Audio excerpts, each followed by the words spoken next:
భూమి కోసం భుక్తి కోసం తెలంగాణలో దశాబ్దాల పాటు ఉద్యమం సాగిందన్నారు ఉప ముఖ్యమంత్రి భట్టి. ఆ నినాదాలను నేడు చట్టంగా మార్చామన్నారు భట్టి.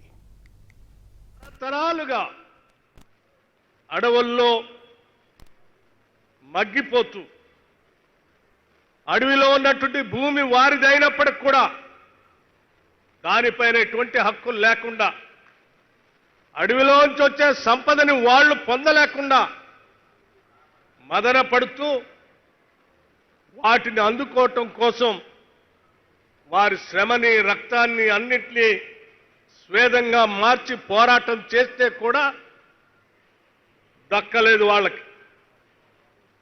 కానీ మీ ఆశలన్నింటినీ కూడా రంగరించి ఈ రాష్ట్ర ముఖ్యమంత్రి రేవంత్ రెడ్డి గారి నాయకత్వంలో ఈ రాష్ట్ర ప్రభుత్వం ఇవాళ నల్లమల డిక్లరేషన్ అని ఒక గొప్ప డిక్లరేషన్ ని ఈ ప్రాంతం నుంచి డిక్లేర్ చేసి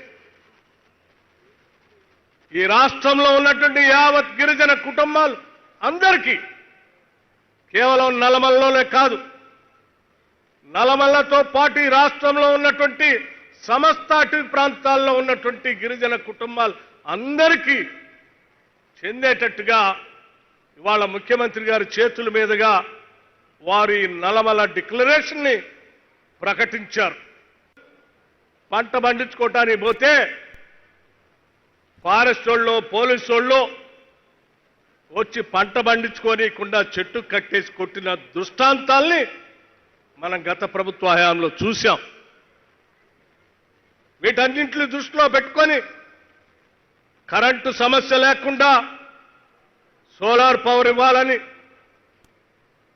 సోలార్ పవర్తో భూగర్భ జలాలు పొరల్లో ఉన్నటువంటి దాగి ఉన్న జలాన్ని బయటికి తీసి ఆ జలాలతో మీ కాళ్ళు కడగటమే కాదు, మీకు పండించేటువంటి పంటకి నీళ్లు అందించి ఆ పంట ద్వారా